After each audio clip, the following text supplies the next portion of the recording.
Noong Oktubre ng 2004, sa isang tourist hotel sa Baguio City, isang pamilya ang naglaho na parang bula mula sa kanilang kwarto sa ikatlong palapag.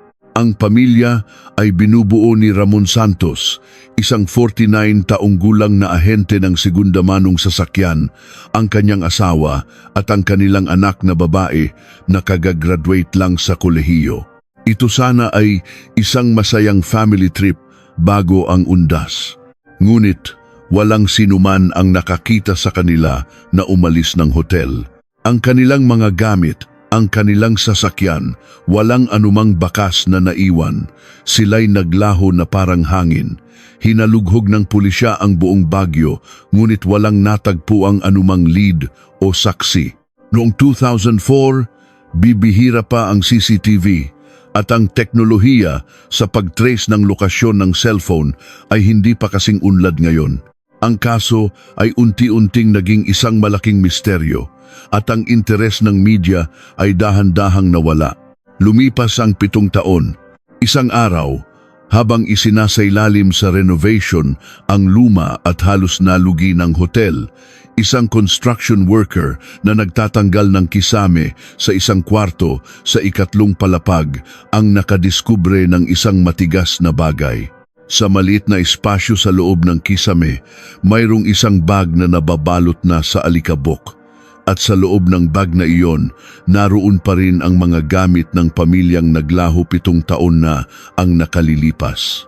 Sino ang nagtago nito roon? Bakit sa loob ng kisame ng kwartong iyon at nasaan na ngayon ang pamilya? Ang katotohanang nabunyag pagkatapos ng 7 taon ay isang kwento kung paano ang isang ordinaryong bakasyon ng pamilya ay nauwi sa isang hindi na mababagong trahedya dahil sa utang, kasakiman at isang maling desisyon. Ang isang desisyon sa isang iglap ay lumamon sa isang buong pamilya. Ang naiwan sa loob ng kisame ay hindi lang mga gamit, kundi ang huling bakas ng isang tao. Ang 2004 Baguio Family Disappearance Case. Ating pasukin ang katotohanang nakatago sa likod nito. Kung hindi mo sila aalalahanin, ang kanilang mga pangalan ay maglalaho magpakailanman. Ito ang muling pagsisiyasat sa mga nawawala. Unang file, ang simula ng bakasyon. Umaga ng Biyernes, Oktubre 2004. Sa isang bentahan ng segunda manong sasakyan sa Quezon City, sinimulan ni Ramon Santos ang kanyang araw tulad ng dati. Si Ramon, 40 taong gulang, ay isang veterano sa industriya, 15 taon nang nagpapatakbo ng kanyang negosyo sa iisang pwesto.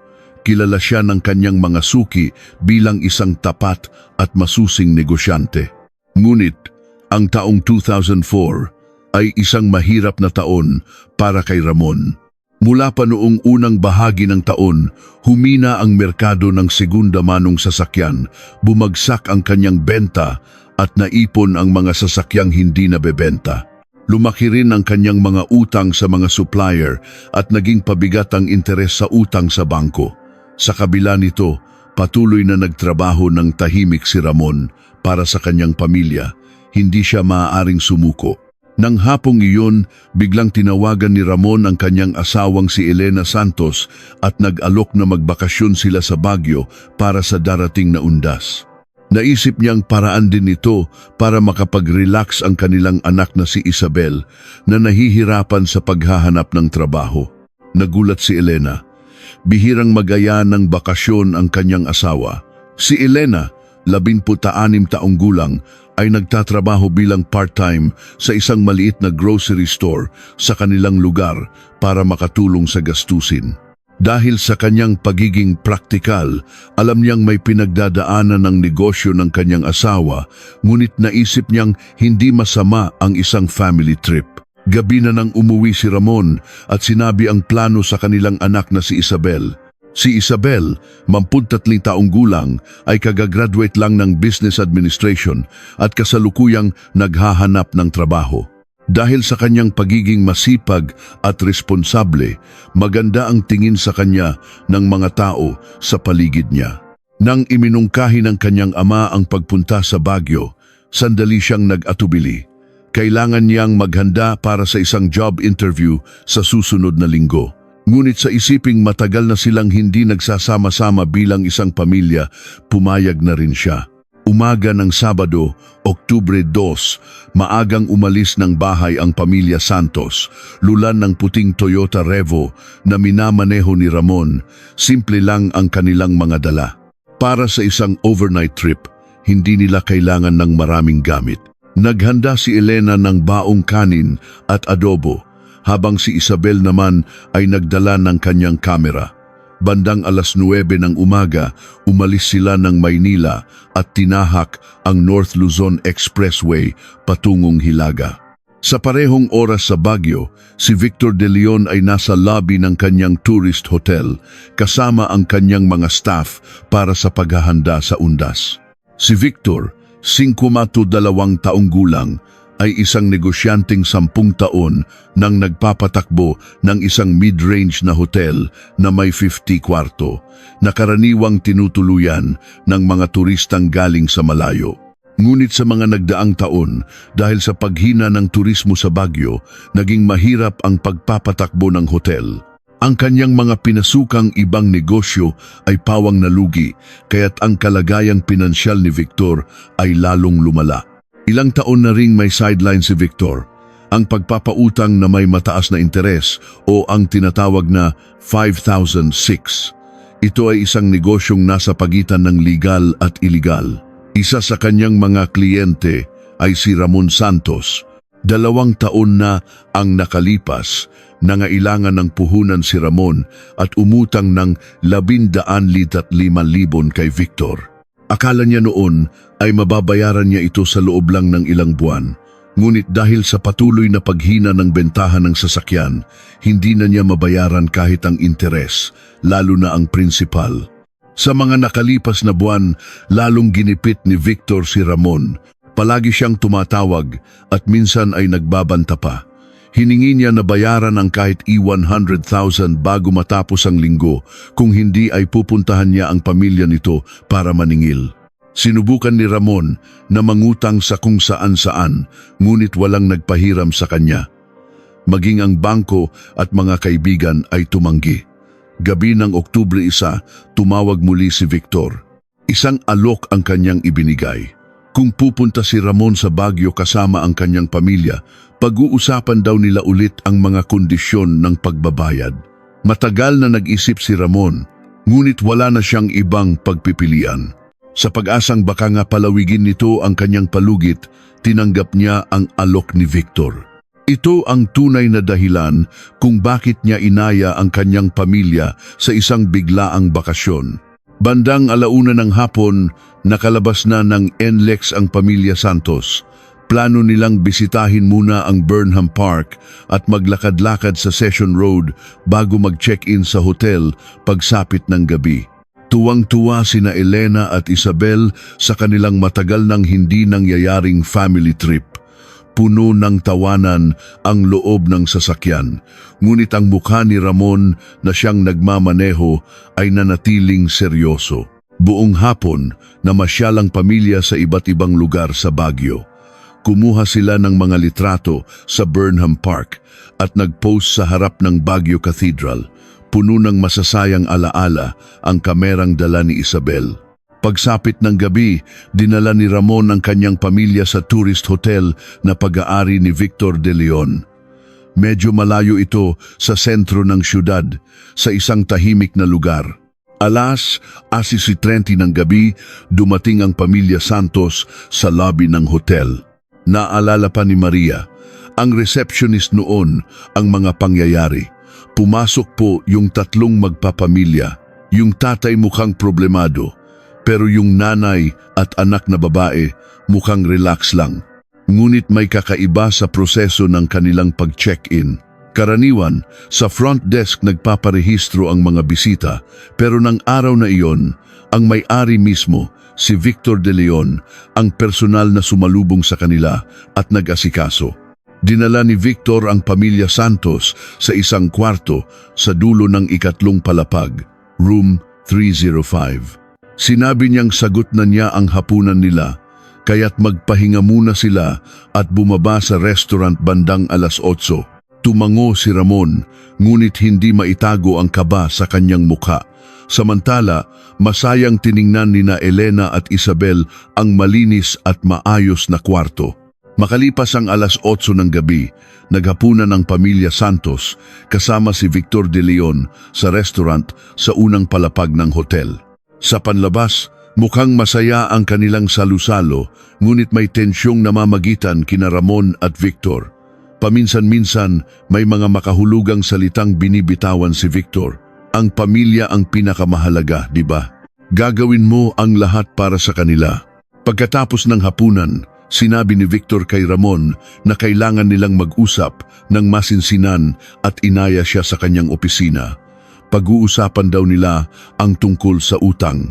Sinabihan ni Ramon ang kanyang mag-ina na mauna na sa kwarto. Napansin ni Elena ang pagiging balisa ng asawa, ngunit hindi niya alam ang eksaktong dahilan. Inisip niyang tungkol lang ito sa negosyo. Bandang alas 9 ng gabi, bumalik sina Elena at Isabel sa room 305. Binuksan nila ang TV at pinag-usapan ang kanilang plano para kinabukasan habang hinihintay si Ramon.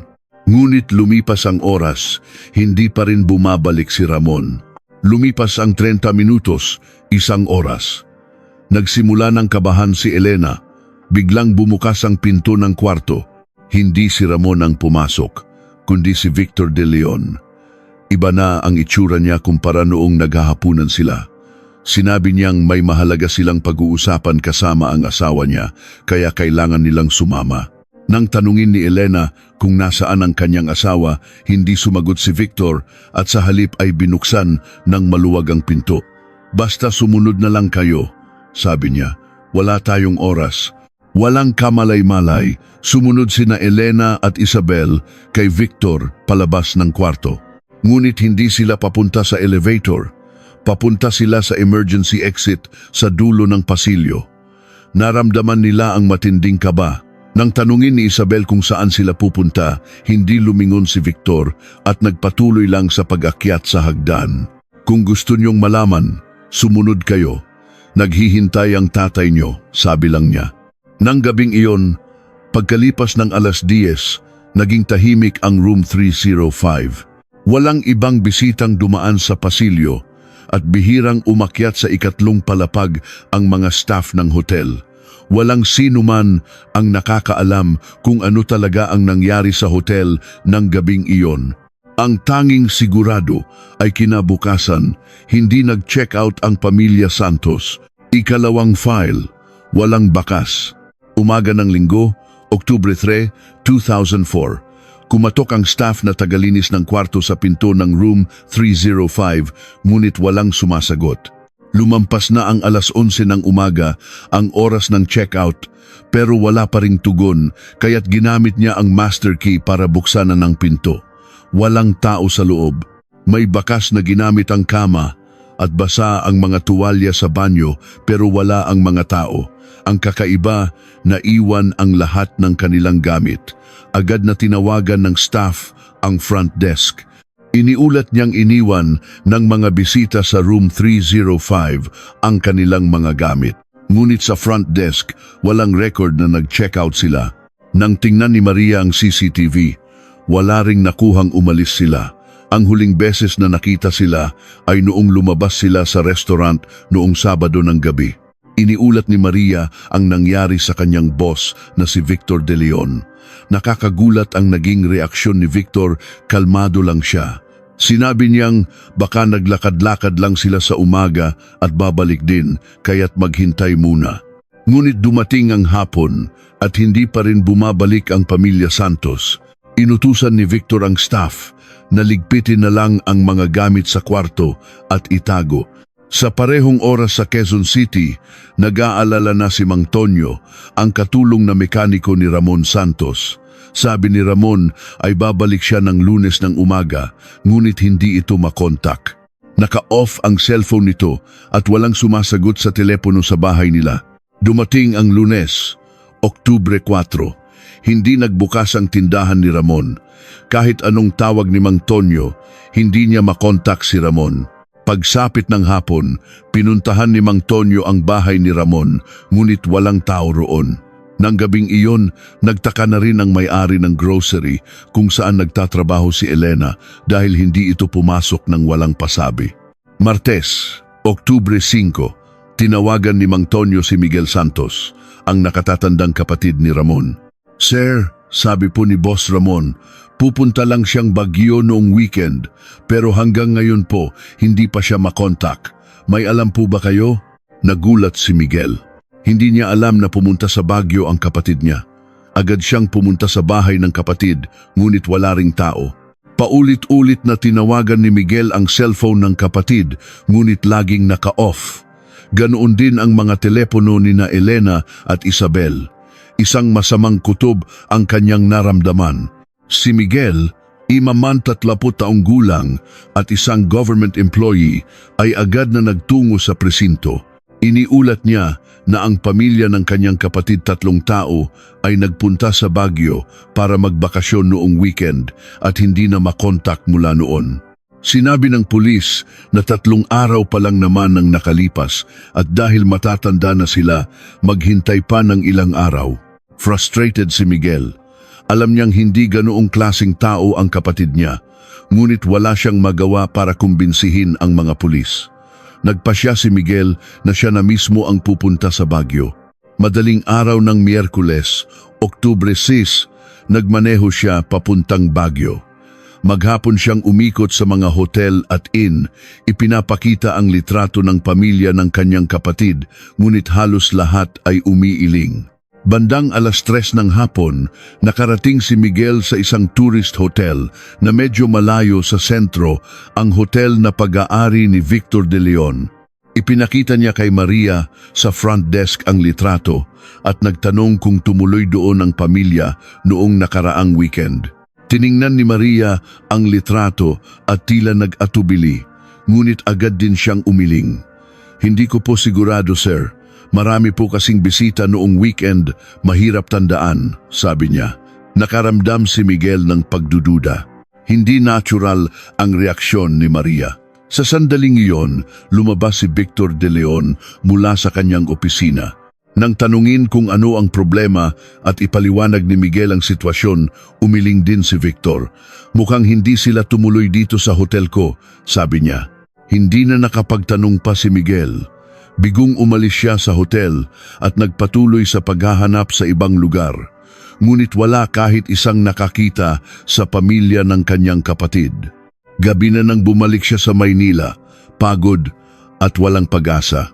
Huwebes, Oktubre 7, 1 linggo na ang nakalipas, bumalik si Miguel sa presinto. Dahil 1 linggo nang hindi makontak, hiniling niyang simulan na ang formal na investigasyon. Sa pagkakataong ito, sineryoso na siya ng pulisya. Formal na tinanggap ang missing persons report at nagsimula ang investigasyon. Si Detective Cruz, isang pulis na may 17 taong karanasan, ang naatasang humawak sa kaso. Agad siyang nakipag-ugnayan sa Baguio City Police Office. Nagsimula na rin silang mag-imbestiga, ngunit agad silang sumalubong sa pader. Noong 2004, ang mga CCTV sa Baguio ay nasa iilang pangunahing kalsada lang at malabo ang kalidad kaya't mahirap makilala ang plaka ng sasakyan. Daan-daan ang mga hotel, ngunit hindi mahigpit ang pagtatala ng mga bisita at kung cash ang bayad, walang naiiwan na anumang record. Bumalik si Detective Cruz sa Baguio kasama si Miguel. Muli nilang pinuntahan ang mga hotel na pinuntahan ni Miguel. Isa na rito ang hotel ni Victor De Leon. Tinanong nila kung may record na tumuloy doon ang pamilya noong Sabado, Oktubre 2. Tiningnan ni Victor ang logbook at umiling. Wala sila sa record, kaya malamang hindi sila dito nag-check-in, sabi niya. Nang hilingin ni Detective Cruz na tingnan ang CCTV, tumanggi si Victor. "Luma na po ang hotel, hindi na gumagana ng maayos ang CCTV. Malamang wala nang recording mula noon," sabi niya.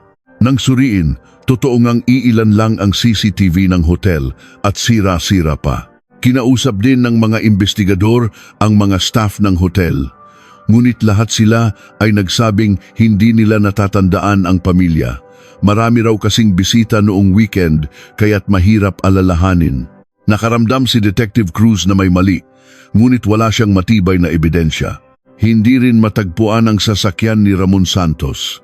Ipinakalat na sa lahat ng presinto sa buong bansa ang plaka nito at sinuri ang mga traffic camera records, ngunit mula Oktubre 3, wala na itong nakitang kahit saan. Para itong naglaho sa hangin. Sinubukan din ang phone location tracking, ngunit mula pa noong gabi ng Oktubre, sa moon, lahat ng kanilang telepono ay naka-off na. Ang huling signal ay mula sa isang cell site sa Baguio City, ngunit pagkatapos noon, wala nang nakuha. Inimbestigahan din ni Detective Cruz ang mga taong malapit kay Ramon Santos, ang kanyang mga empleyado, mga supplier, mga kaibigan. Ngunit lahat sila ay nagsabing si Ramon ay isang ordinaryo at masipag na tao. Wala siyang kaaway at walang dahilan para maglayas. Pareho rin ang resulta ng investigasyon kina Elena at Isabel. Ang kaso ay lalong naging mailap. Ang dahilan ng kanilang pagkawala, ang kanilang huling kinaroroonan, walang malinaw. Gabi-gabi, tinitingnan ni Detective Cruz ang case file, ngunit wala siyang makitang anumang lead. Dumating ang katapusan ng Oktubre. Halos isang buwan na silang nawawala, ngunit walang progreso ang investigasyon. Araw-araw, pumupunta si Miguel sa presinto para alamin ang update. Pakiusap, hanapin niyo ang kapatid ko, pakiusap niya. Ngunit si Detective Cruz ay bigo rin. Nagpagawa si Miguel ng mga flyer at idinikit ito sa iba't ibang lugar sa Baguio. Tuwing weekend, bumabalik siya roon para mamigay ng mga flyer sa mga turista at tindahan. Ngunit walang anumang konkretong impormasyon na dumating. Patuloy ang pagsisikap ng mga investigador. Hinalughog nila ang mga bundok at ilog sa paligid ng Baguio at isinaalang-alang din ang posibilidad ng isang aksidente.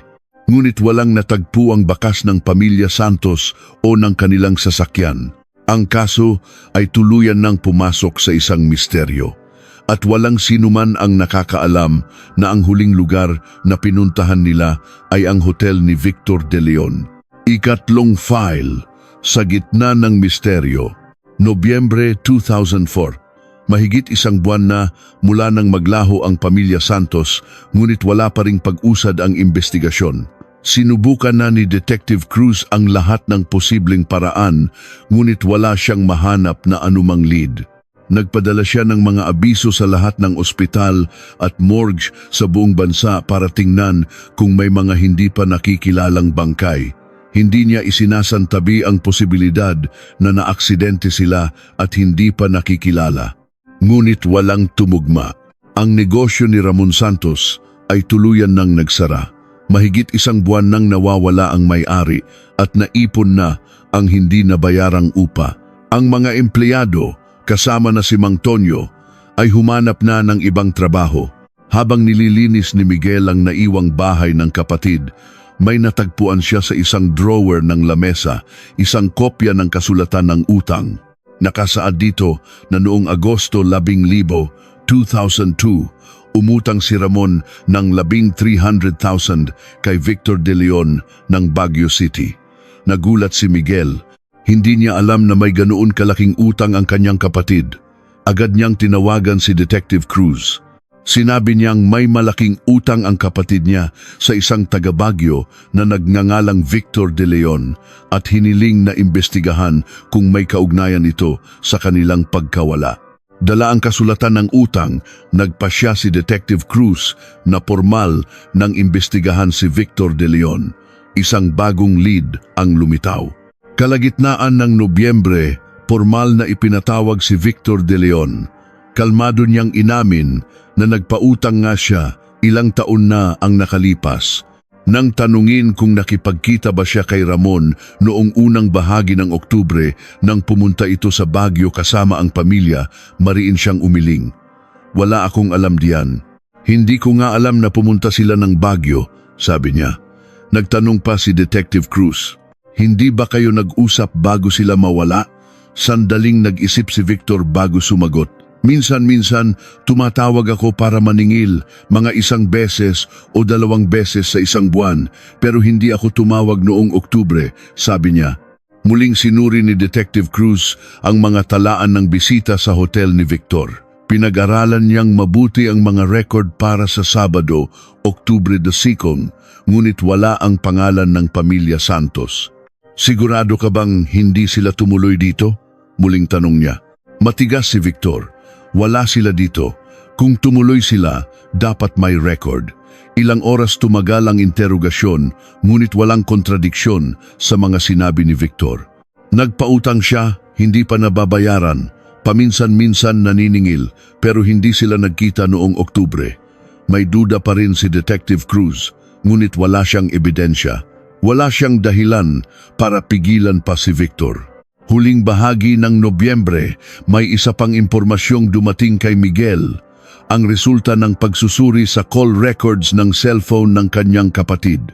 Mula huling linggo ng Setyembre hanggang unang araw ng Oktubre, may ilang tawag na palitan sa pagitan ni Ramon at Victor.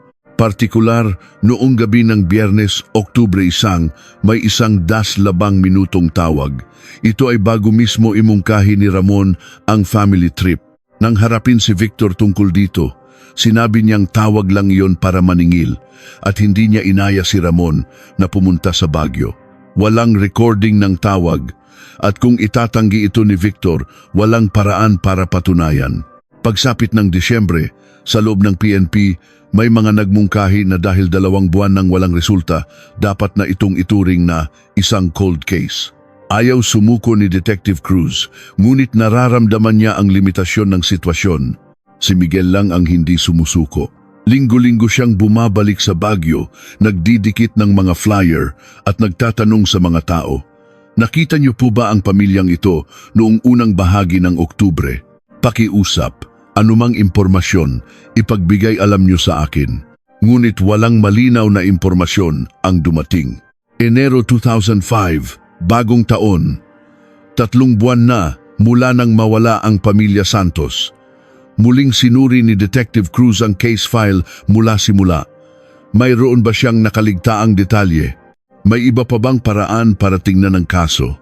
Ang kanyang hinala kay Victor De Leon ay nananatili, ngunit wala siyang ebidensya.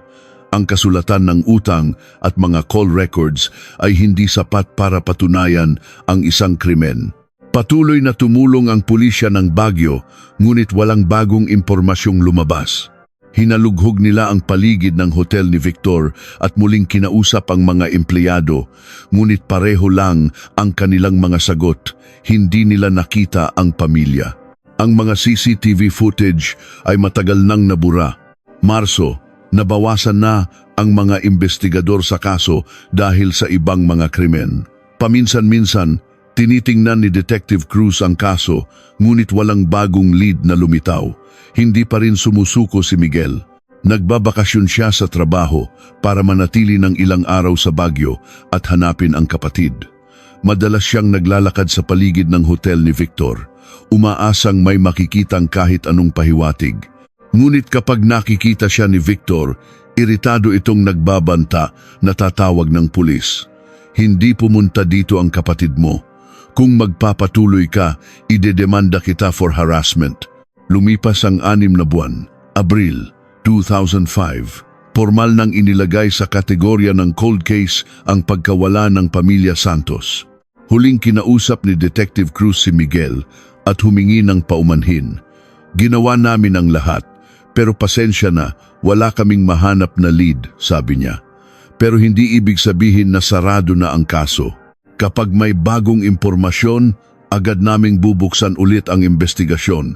Dismayado si Miguel, ngunit hindi niya masisisi ang pulis. Alam niyang nagsikap si Detective Cruz. Maraming salamat sa pagsisikap niyo. Patuloy ko pa ring hahanapin ang kapatid ko, sabi niya, nanginginig ang boses. Ngunit ang kanyang determinasyon ay buo. Sa paglipas ng panahon, ang alaala ng mga tao ay unti-unting kumupas. 2006, 2007, nang lumipas ang mga taon. Patuloy na mag-isang hinanap ni Miguel ang kanyang kapatid. Ang atensyon ng media ay nawala at wala ng bagong impormasyong dumarating. Ang kaso ay unti-unti nang nakalimutan. Si Detective Cruz, habang hawak ang ibang kaso, ay paminsan-minsan binubuklat ang file ng pamilya Santos. Sigurado siyang may sagot sa isang lugar. Ngunit kahit anong tingin niya, wala siyang makitang bagong anggulo. Ang hinala niya kay Victor De Leon ay nananatili, ngunit walang ebidensya. 2008, 2009, 2010.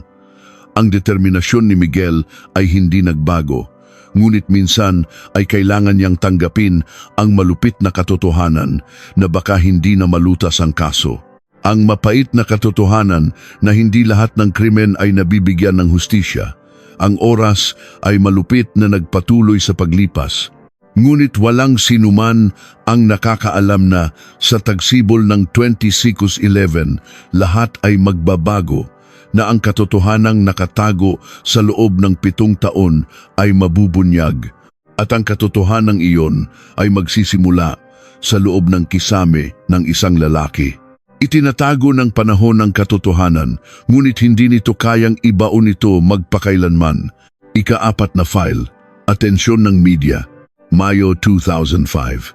Isang buwan matapos maideklarang cold case ang pagkawala ng pamilya Santos, isang reporter mula sa isang lokal na pahayagan sa Baguio, si Cristina Reyes, ang aksidenteng nalaman ng tungkol sa kaso habang nasa presinto. Napansin niya ang mga kakaibang detalye, isang buong pamilya na naglaho ng walang bakas, huling namataan sa Baguio ngunit walang eksaktong lokasyon, at ang koneksyon kay Victor De Leon dahil sa utang. Naisip niyang baka hindi ito isang simpleng kaso ng pagkawala. Nagsimula si Cristina ng sarili niyang investigasyon. Una niyang kinausap si Miguel Santos at narinig ang buong kwento ng 7 buwan ng paghahanap. Ibinigay ni Miguel ang lahat ng dokumento, kasama ang kopya ng kasulatan ng utang at mga call records. Naging kooperatibo rin si Detective Cruz at tapat na ibinahagi ang mga tanong na hindi masagot sa investigasyon, lalo na ang kanyang hinala kay Victor De Leon. Pumunta si Cristina sa Baguio at personal na nag-imbestiga. Sinuri niya ang paligid ng hotel ni Victor at kinausap ang mga kalapit na tindahan. Nagtanong siya kung may nakitang kakaiba noong unang bahagi ng Oktubre 2004. Isang may-ari ng convenience store ang nagsabing nakita niya ang isang puting sasakyan na pumasok sa parking ng hotel noong gabing iyon.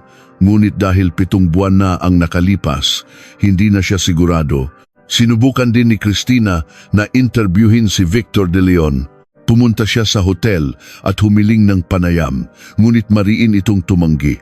Wala akong kinalaman sa kasong yan at huwag mo nang isulat pa ang tungkol sa hotel ko, sabi nito. Nakakasira raw sa negosyo. Nang magpumilit si Cristina, nagalit si Victor at pinalayas siya. Unang linggo ng Hunyo 2005, inilathala ni Cristina sa front page ng pahayagan ang isang malaking artikulo, ang misteryo ng nawawalang pamilya sa Baguio. Detalyado nitong tinalakay ang buong kaso.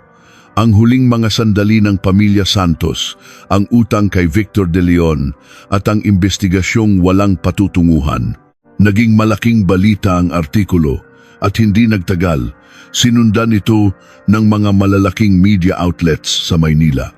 Kalagitnaan ng Hunyo, isang TV network ang nag-imbita kina Miguel Santos at Detective Cruz sa kanilang studio para sa isang special feature sa kanilang primetime news. Sa harap ng kamera, umiiyak na nakiusap si Miguel. Kung sino man po ang nakakaalam kung nasaan ang pamilya ng kapatid ko, parang awa nyo na, makipag-ugnayan po kayo, kahit maliit na impormasyon lang. Pagkatapos ng broadcast, dumagsa ang mga tawag at impormasyon, ngunit karamihan ay malabo at hindi makumpirma. Sa kabila nito, naging pambansang issue ang kaso. Lumabas ang mga artikulo sa mga pangunahing news websites at umabot sa libo-libo ang mga komento. 7 buwan na, bakit wala pa ring lead? Suspetyoso, Yang Victor De Leon na yan, anong ginagawa ng mga pulis? Dahil sa mainit na interes ng publiko, nagsimulang pag-usapan ng mga taga-Baguio ang kaso. Ilang residente ang nagrally sa harap ng hotel ni Victor De Leon na may mga placard. Ilantad ang katotohanan. Sagutin ng pamilya ng mga nawawala. Bumagsak ang bilang ng mga nag-check-in sa hotel at lalong napiit si Victor.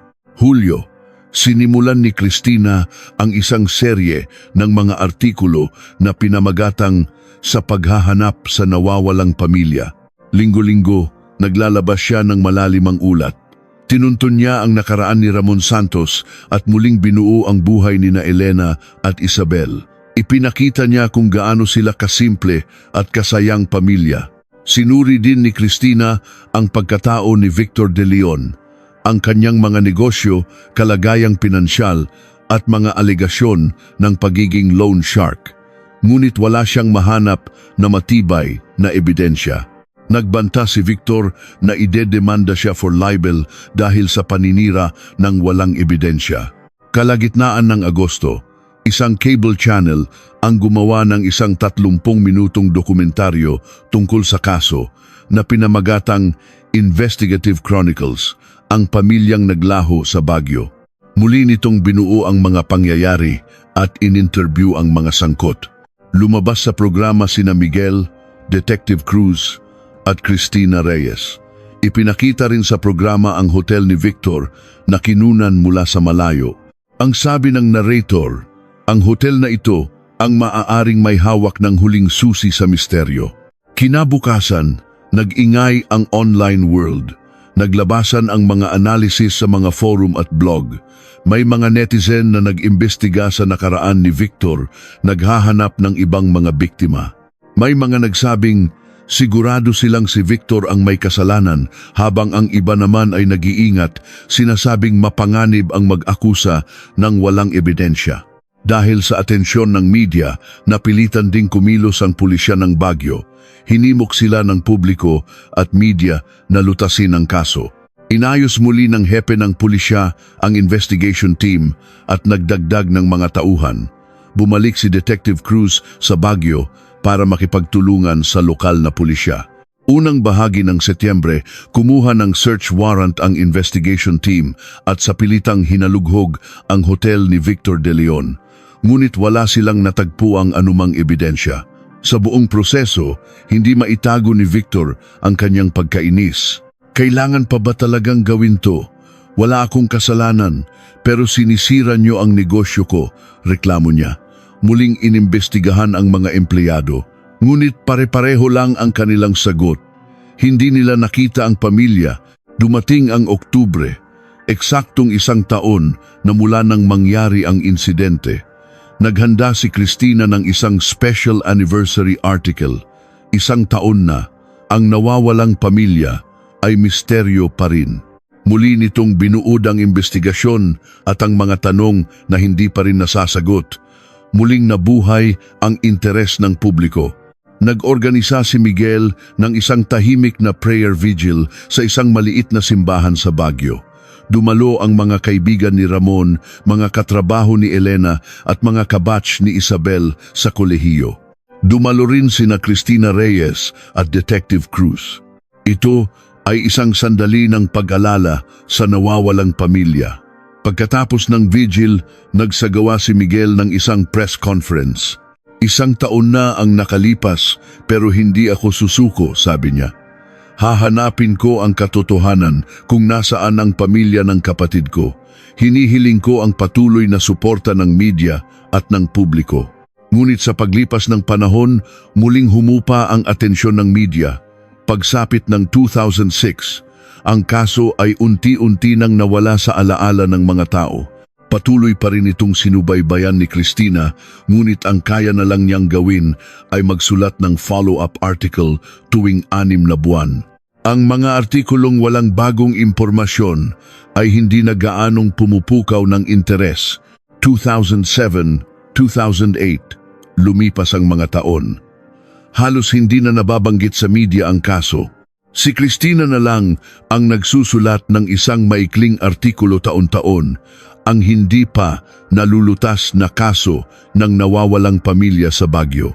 Noong unang bahagi ng 2010, nagretiro na si Detective Cruz. Ang pinakamalaki niyang panghihinayang ay ang hindi niya paglutas sa kasong ito. Sa kanyang retirement ceremony, kinausap niya si Miguel at yumuko. "Pasensya na, hindi ko natagpuan ang kapatid mo hanggang sa huli." Hinawakan ni Miguel ang kamay ni Detective Cruz. "Alam kong ginawa niyo ang lahat. Maraming salamat." Oktubre 2010, ika-6 na anibersaryo ng kaso.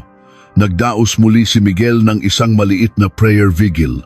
Ngayon, iilang miyembro na lang ng pamilya at malalapit na kaibigan ang dumalo. Ngunit si Cristina ay hindi pa rin nawawala. Ipinangako niyang habang naaalala niya, patuloy siyang magsusulat. Ngunit alam ng lahat, masyado nang matagal ang lumipas. Ang 6 na taon ay nagpapakupas ng alaala at nagtatago ng ebidensya. Tila ang kasong ito ay mananatiling isang misteryo magpakailanman. At natapos ang taong 2010, walang sinuman ang nakakaalam na pagkalipas lang ng ilang buwan, lahat ay magbabago, na ang pintuan ng katotohanan na sarado sa loob ng 7 taon ay magbubukas. At ang susi ay matatagpuan sa renovation ng isang lumang hotel. Itinatago ng panahon ang katotohanan, ngunit sa huli, inilalabas din niya ito. Ika-5 file, natuklasan pagkalipas ng 7 taon, Marso 2011. Isang maaraw na hapon, nagsimula ang renovation ng luma at halos sirang tourist hotel ni Victor De Leon. Si Foreman Manglito ang namuno sa team. Nagsimula ang trabaho sa unang palapag at unti-unting umakyat hanggang sa unang linggo ng Abril, oras na para sa room 305. Martes, Abril 12. Habang tinatanggal ng mga trabahador ang kisame ng room 305, nakakita sila ng isang plywood na wala sa orihinal na plano ng gusali. Nang katukin nila, tunog hungkag ito po. Nang tanggalin nila ang plywood, kasabay ng alikabok, isang itim na bag ang lumitaw. Isang bagay na nakatago sa loob ng kisame sa loob ng 7 taon. Naramdaman ng mga trabahador na kahina-hinala ito. Tiningnan ni Manglito at agad na tumawag sa pulisya. Makalipas ang 30 minuto, dumating ang mga pulis at nanigas sila nang makita ang bag. Sa loob nito ay may isang wallet, mga ID at isang graduation album. Ang pangalan sa ID ay si Isabel Santos, nawawala mula pa noong 2004. Agad na nag-report ang pulis sa presinto. May natagpuang ebidensya na posibleng konektado sa 2004 disappearance case. Humihingi kami ng SOCO team. Hindi nagtagal, nagkagulo ang buong presinto. Bandang 2:00 ng hapon, dumating ang scene of the crime operatives, SOCO, at kinurdonan ang lugar.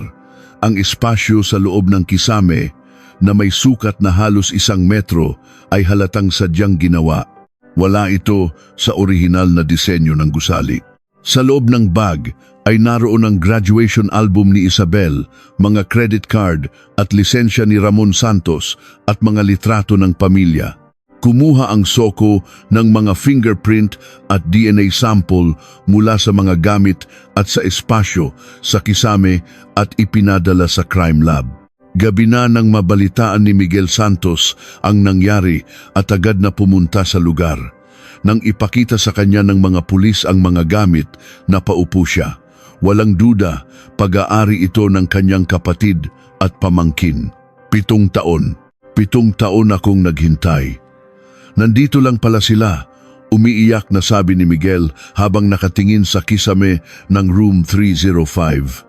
Humagulgol siya.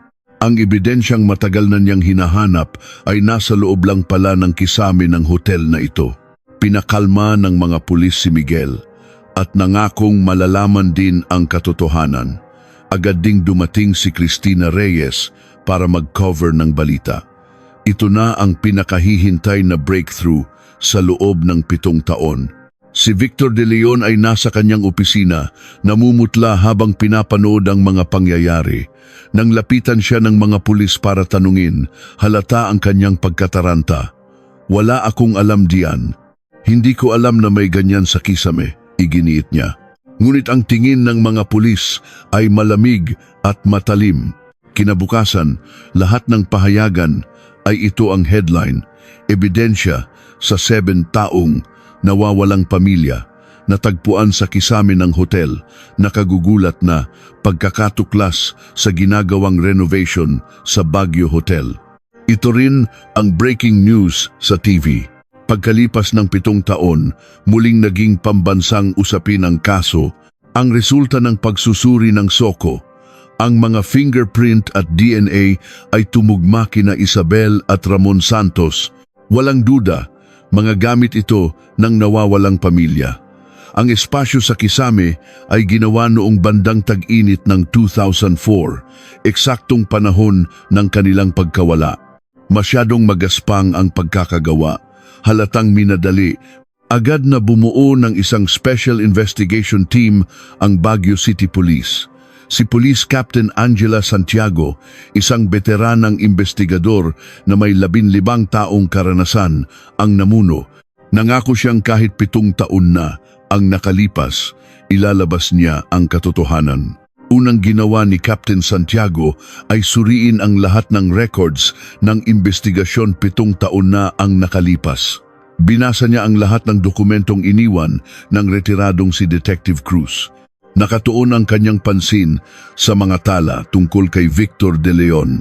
Noong una pa lang, suspetsado na siya, ngunit dahil walang ebidensya, hindi na umusad ang kaso. Ngayon, iba na ang sitwasyon. May matibay na silang ebidensya at lumipas na ang 7 taon. Maaring nagbago na ang alaala ng mga tao at baka may mga bagong testimonya na lumabas. Ipinatawag ni Captain Santiago si Maria, ang dating receptionist. Kinakabahan, matagal na nanahimik si Maria bago nagsalita. Ang totoo po, nakita ko sila. Natahimik ang buong interrogation room. Ito ang unang bagong testimonya sa loob ng 7 taon. Nanginginig ang boses ni Maria habang nagpapatuloy. Noong gabing iyon, mga 6:30, dumating po yung 3 magpapamilya, isang lalaki at 2 babae.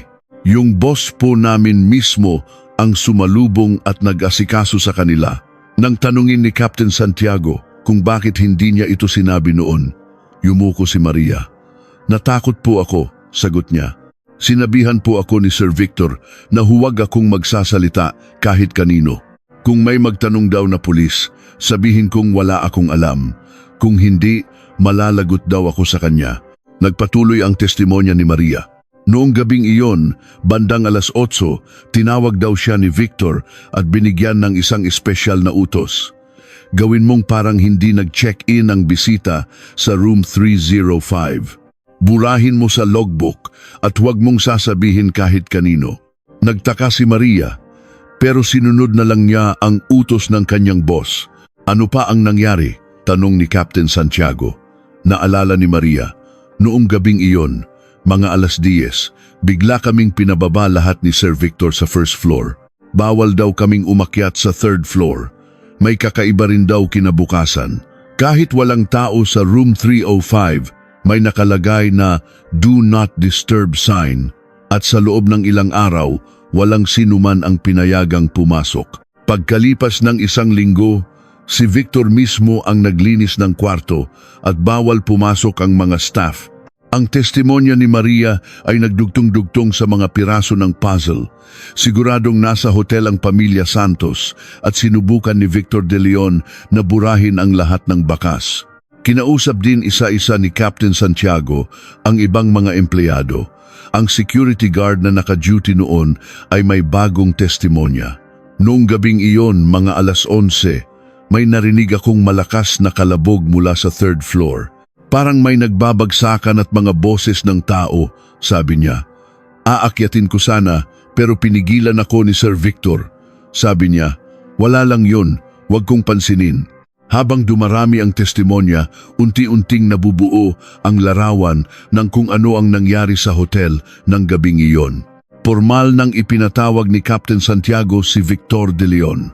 Ngayon, hindi na siya person of interest, kundi isang suspect. 7 taon, muling nagkaharap sila sa interrogation room.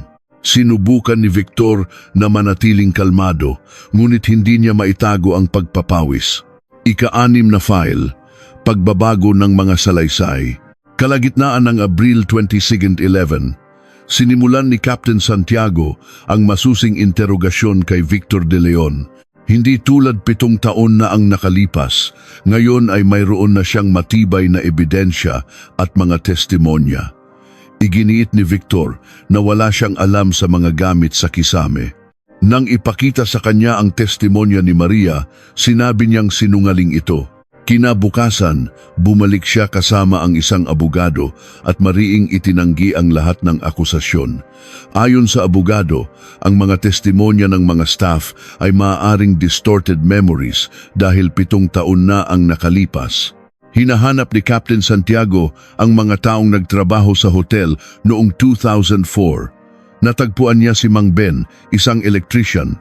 Inamin ni Mang Ben na noong taglagas ng 2004, tinawagan siya ni Victor para sa isang madaliang trabaho sa room 305. Pinagawa siya ng isang espasyo sa kisame kung saan maaaring magtago ng mga gamit. Nagtaka si Mang Ben, ngunit ginawa niya ang iniutos at natapos ito sa loob ng 1 araw. Ang testimonya ni Mang Ben ang nagpatunay na si Victor mismo ang nagpagawa ng espasyo sa kisame. Nang harapin si Victor tungkol dito, sinabi niyang para lang iyon sa mga gamit ng hotel, ngunit hindi na siya makasagot ng maayos. Inimbestigahan din ni Captain Santiago ang nakaraan ni Victor. Lumabas ang ibang mga taong umutang sa kanya. Nagpatotoo silang nakaranas sila ng pananakot at pananakit.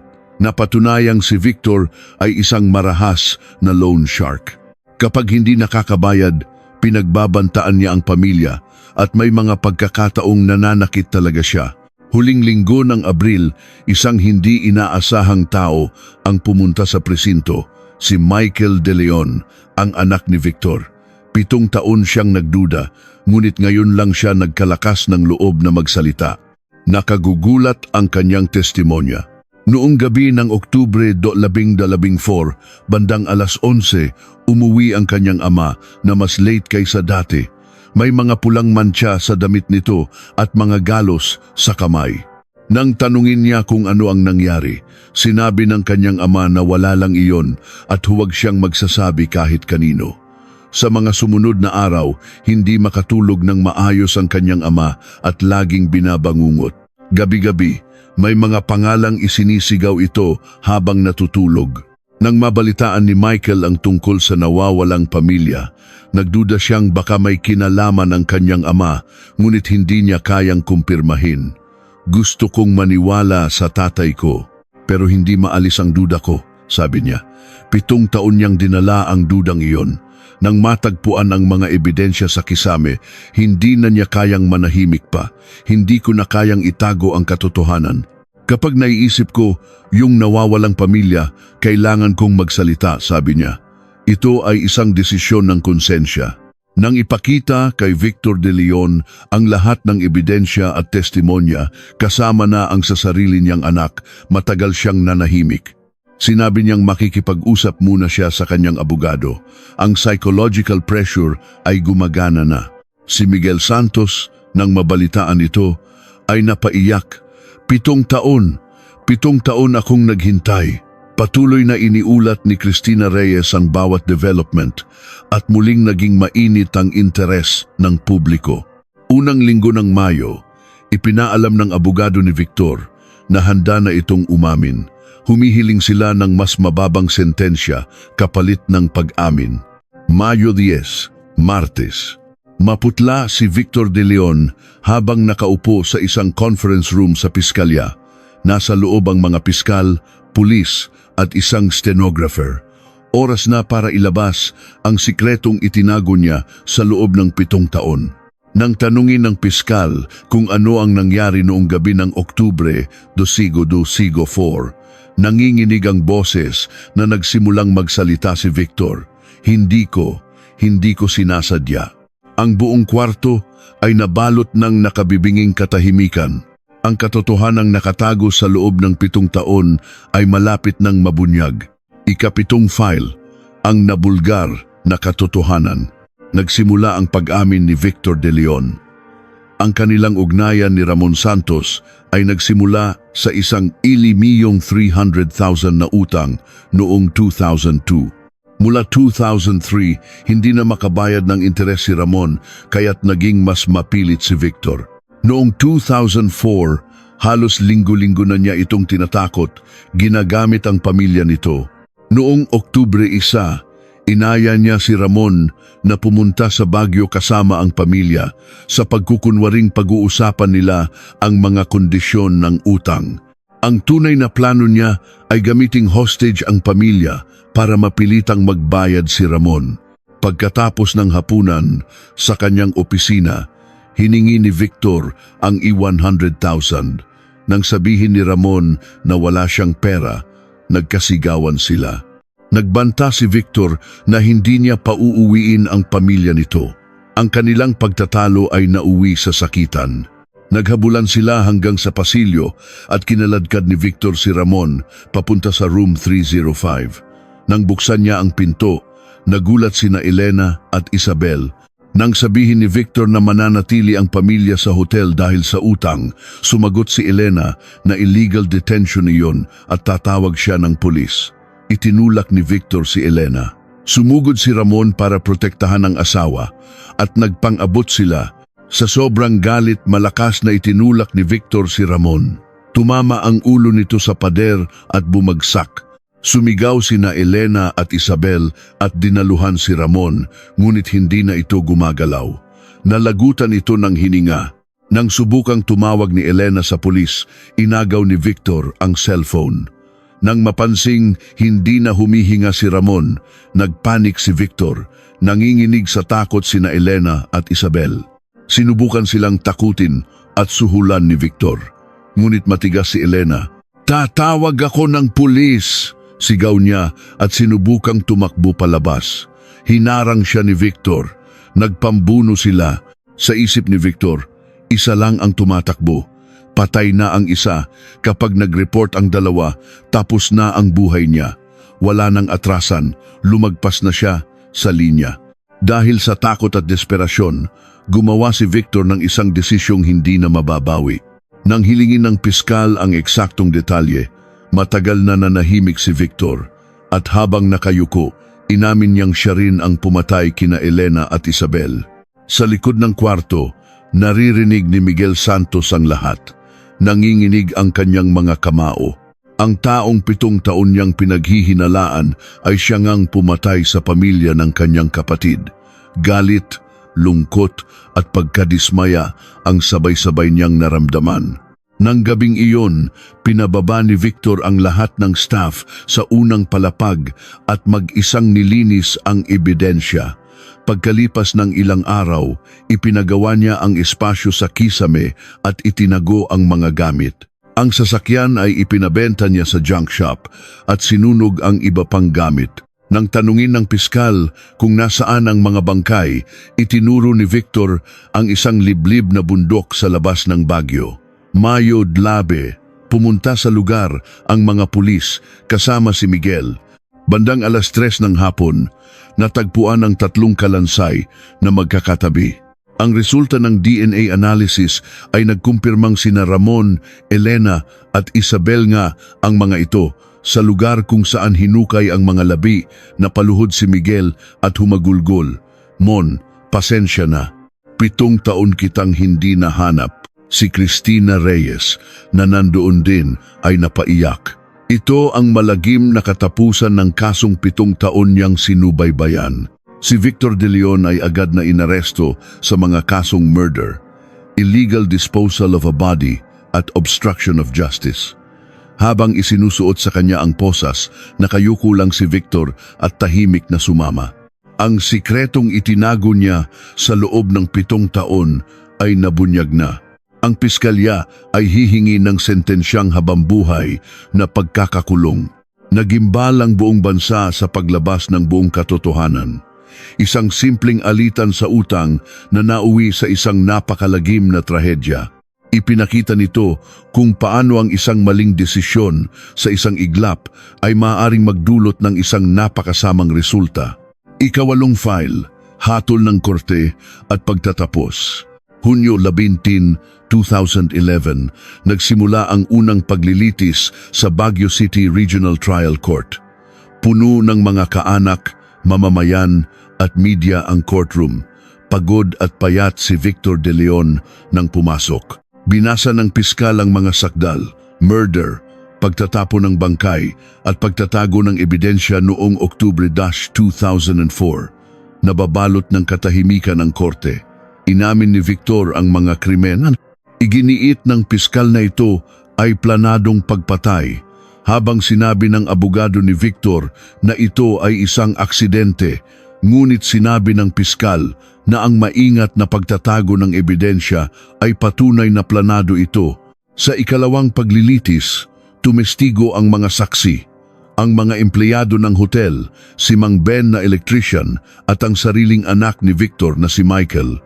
Lahat ng kanilang testimonya ay sumuporta sa mga krimen ni Victor. Sa ikatlong paglilitis, si Miguel Santos ang tumestigo. 7 taon kong hinanap ang kapatid ko at malaman lang na dahil lang pala sa utang ang lahat ng ito. Umiyak ang mga tao sa courtroom.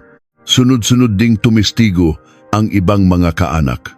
Sa ika-4 na paglilitis, ibinigay ni Victor De Leon ang kanyang huling pahayag. Patawarin niyo ako, 7 taon akong binangungot. Ngunit matigas ang piskal. Sa loob ng 7 taon, may pagkakataon kang sumuko, pero patuloy kang nagsinungaling. Kung tunay ang iyong pagsisisi, matagal ka nang umamin. Nagpalakpakan ang mga tao. Kalagitnaan ng Hulyo, humingi ang piskal ng sentensyang reklusyon perpetua, habang buhay na pagkakakulong. Humingi ng mas mababang parusa ang abogado, sinasabing aksidente lang ang nangyari at nagsisisi na si Victor, ngunit seryoso ang mukha ng hukom. Agosto 5, araw ng hatol. Binasa ng hukom ang desisyon. Ang krimen ng akusado ay planado at malupit. Ang 7 taong pagpapahirap na idinulot niya sa mga kaanak ay isang mabigat na kasalanan. Hinahatulan siya ng reklusyon perpetua. Nakahinga ng maluwag ang mga tao. Ngunit hindi lahat ay nalutas ng hatol. Ang eksaktong paraan kung paano namatay ang 3 ay hindi na idinetalye ni Victor. Kung paano niya dinala ang mga bangkay sa bundok ay nanatiling isang misteryo. Ang ilang bahagi ng katotohanan ay hindi na malalaman. Umiyak si Miguel. 7 taon akong naghintay. Sa wakas, lumabas din ang katotohanan.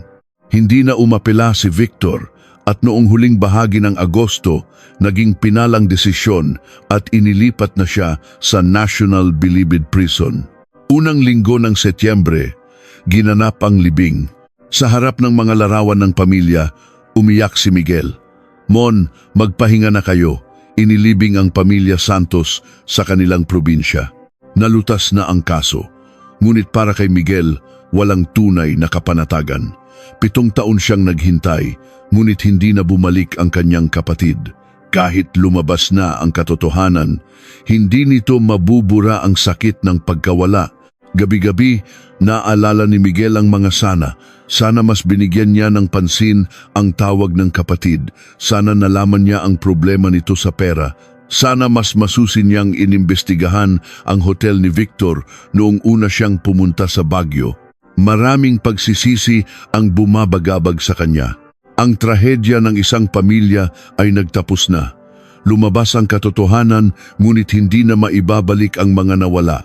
Nakamit ang hustisya, ngunit hindi mapupunan ang puwang na kanilang iniwan.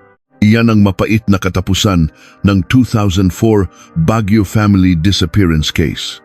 Epilogo, ang pagbabagong idinulot ng kaso. Pagkatapos ng kaso, nagkaroon ng mga pagbabago sa lipunan. Una, hinigpitan ang regulasyon sa mga hotel. Naging mandatory ang paglalagay ng CCTV sa mga malalaking hotel at mas hinigpitan ang pag-verify ng pagkakakilanlan ng mga bisita. Ikalawa, nagkaroon ng mga programa para sa pamamahala ng utang. Pinalawak ng gobyerno ang tulong pinansyal para sa maliliit na negosyante at mas pinalakas ang kampanya laban sa mga iligal na nagpapautang. Ikatlo, pinalakas ang sistema ng pag-iimbestiga sa mga cold case. Noong 2012, binuo ng PNP ang isang National Cold Case Unit para tutukan ang mga hindi nare-resolbang kaso ng pagpatay at pagkawala. Si Miguel Santos ay nagtayo ng isang grupo para sa mga pamilya ng mga nawawala kung saan sila ay nagtutulungan at nagbibigay ng suporta sa isa't isa. Sa kasalukuyan, patuloy na kumikilos ang Cold Case Unit ng PNP, dala ang paniniwalang hanggat hindi ka sumusuko, lalabas din ang katotohanan. Linggo-linggo, binibisita pa rin ni Miguel ang puntod ng kanyang kapatid. Dala ang paboritong pagkain ng kapatid, ikinukwento niya ang mga nangyayari. Mon, malaki na ang ipinagbago ng mundo. Dahil sa inyo, sinisikap na ng lipunan na hindi na maulit ang nangyari sa inyo. Ang pagkawala ng isang tao ay hindi lang trahedya ng isang individual. Ito ay sugat sa pamilya, mga kaibigan, at sa buong lipunan. Ngunit ang mga pagsisikap na paghilumin ang sugat na ito ang siyang bumubuo ng isang mas ligtas at mapagmalasakit na komunidad. Itinuro ito sa atin ng kaso ng Pamilya Santos. Hanggat hindi tayo sumusuko, ang katotohanan ay lalabas at ang trahedya ay maaaring maging isang aral. Ang iyong atensyon ang pinakamalaking paraan upang hindi makalimutan ang mga pangalan ng mga nawala. Ito ang muling pagsisiyasat sa mga nawawala. Salamat.